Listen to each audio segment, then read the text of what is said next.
Betul, tentunya di kampus sebagai mahasiswa gizi kita belajar ya dulu Prof tentang BPOM, tentang kehalalan berbagai halnya. Tapi tentunya ketika di dunia kerja banyak sekali hal baru ya Prof, ilmunya sudah update, harus terus belajar. Labelan, klaim dan lain sebagainya ya. Betul, karena klaim termasuk yang di Melisa yang ngurus juga gitu. Apakah klaimnya berbasis bukti itu satu hal, tapi apakah klaimnya sesuai dengan aturannya BPOM itu yang lain juga. Jadi Melisa juga sering diskusi dengan teman-teman regulatory affairs.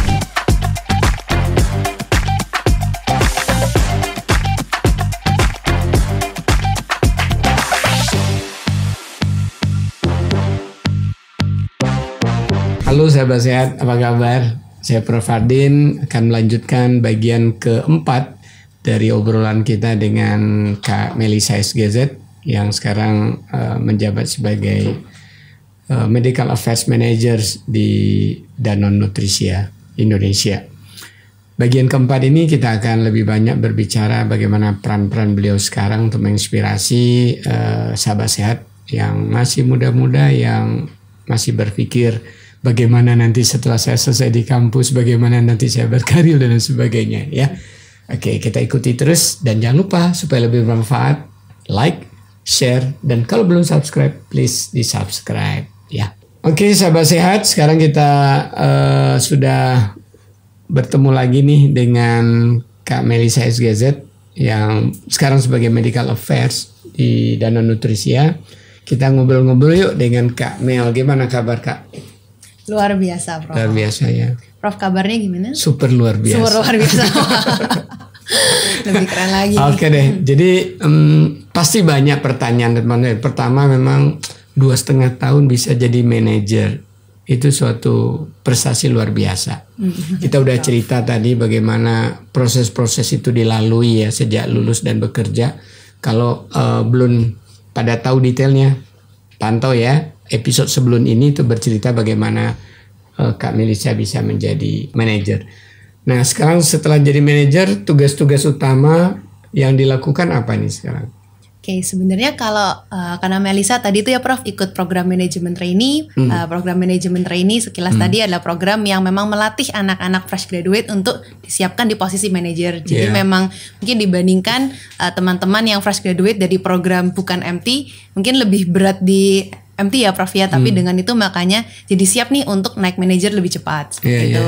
Jadi kalau mungkin yang unik dari posisinya Melisa sekarang sebagai Medical Affairs Manager adalah Melisa masih sebagai individual contributor, jadi masih secara keilmuan dan semuanya masih dipakai banget gitu ya Prof ya, tapi di satu sisi sudah mulai lebih bisa secara strategis gitu melihat bagaimana kita tim bisa saling bersinergi jadi dengan teman-teman dari divisi lain seperti itu gimana sih supaya kita bisa memberikan yang terbaik gitu untuk konsumen. Meskipun namanya medical affairs tidak harus seorang medical doctor ternyata tidak harus justru Prof yang menarik adalah banyak yang dari gizi jadi yang teman-teman yang baru masuk sepantaran saya gitu banyak yang sarjana gizi dari berbagai universitas gitu.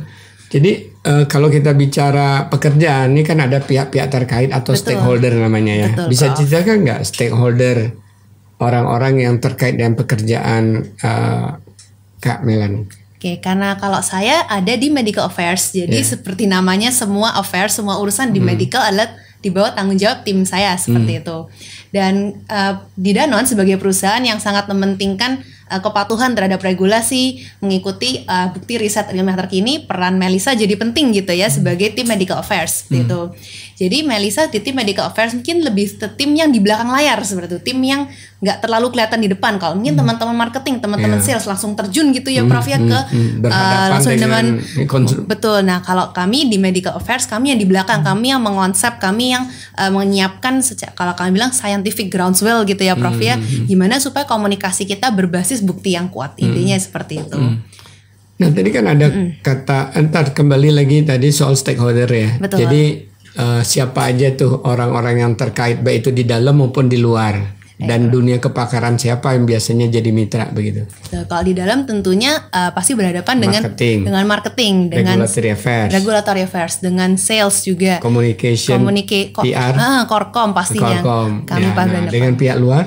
dengan pihak luar sebagai perusahaan yang memang kuat di bidang gizi dan kesehatan ya Prof. Jadi pasti berkaitan dengan asosiasi kesehatan gitu ya. Termasuk dengan dari dokter, dari teman dokter anak, kemudian juga gizi. Dokter dari bidang gizi juga tentunya. Jadi dengan Persagi, dengan ASDI itu banyak sekali kolaborasinya Danone dengan asosiasi tersebut, terutama dengan menyelenggarakan edukasi gitu ya, seminar maupun webinar tuh banyak sekali dari Danone bersama dengan asosiasi untuk mengedukasi. Nah, satu lagi kan tadi urusannya kaitannya dengan taat regulasi. Betul Prof. Pastinya. Regulatory affairs. Nah, berarti kan mau tidak mau sebagai manajer medical affairs juga perlu paham berbagai regulasi terkait dan update ya. Betul. Tentang produk-produk yang dihasilkan.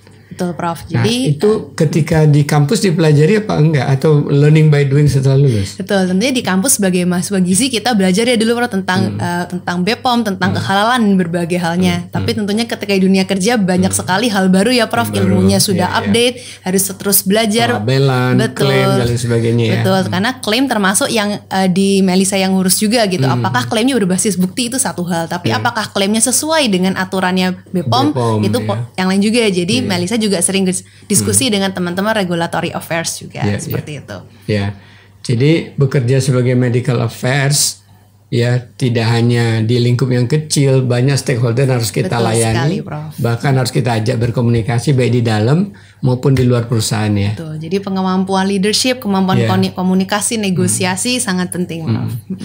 Nah, ini kan masih usia muda ya, 2,5 tahun, mungkin kira-kira umur 25 lah kalau saya taksir ya. Kalau boleh tanpa lihat KTP ya. Ya betul sih Prof, tahun ini saya 25. Waduh, dibocorin juga. Nah, ada cita-cita apa ke depan, Demel? Oke, jadi kalau saya kira kan ini memang masih sangat awal ya Prof di karir, jadi masih pilihan masih sangat terbuka gitu, dan untuk sekarang Melisa masih lebih ingin explore posisi di sini gitu ya. Yang Melisa suka di sini banyak project-project menarik dan Melisa dibimbing oleh orang-orang yang sangat kompeten gitu. Jadi banyak banget belajar di sini gitu. Boleh lo ngucapin salah seorang kepada yang seniornya? Boleh, di sini kalau mungkin yang para coachnya Melisa, Mas Denny, Mbak Erika, terima kasih banyak dibimbing sejak tahun pertama. Untuk mentor Melisa juga Dr. Ray Basrawi, terima kasih banyak juga. Melisa bisa sampai di titik ini dalam waktu yang relatif cepat karena dibimbing Mas Mbak Bapak semua. Terima kasih Pak Ray ya, luar biasa Dr. Ray. Ya. Terus saya ingin sekali karena tadi basisnya scientific ground ya. Apakah ada rencana niat untuk melanjutkan pendidikan S2 atau S3 begitu? Ya pastinya terpikir ya Prof ya, karena kebetulan manajer Melisa, direktur Melisa juga S2 dan S3 dan memang kadang-kadang suka adanya nih kapan nih kepingin sekolah lanjut gitu. Jadi ada niat itu ya, supaya lebih punya background yang kuat secara saintifik ya. Betul. Oke, kita akhiri dengan ada tips dan saran dari Kak Melisa SGZ. Kami persilakan. Terima kasih banyak untuk kesempatannya sharing dengan sahabat sehat semua. Kalau dari saya sebagai orang yang mungkin baru beberapa tahun ya berkarir sebenarnya dan masih banyak sekali yang harus dipelajari, maka saran dari Melisa adalah untuk terus belajar, terus curious, penasaran untuk belajar lebih lanjut, karena apalagi untuk saya yang banyak di keilmuan saintifik, ilmu terus berkembang seperti itu. Jadi terus belajar dan terus beradaptasi dengan zaman, terus beradaptasi secara keilmuan juga. Baik, terima kasih banyak. Terima kasih banyak, Prof. Mari kita sapa sahabat saya semua. Terima kasih banyak juga atas selalu like dan view serta share dari informasi-informasi yang kami berikan ini. Mudah-mudahan tentunya semakin banyak manfaatnya dan mendatangkan kebaikan buat sahabat saya semua. Sekian, terima kasih. Sampai jumpa lagi. Dadah. Terima kasih sudah menonton. Jangan lupa like, comment, share, dan subscribe ya.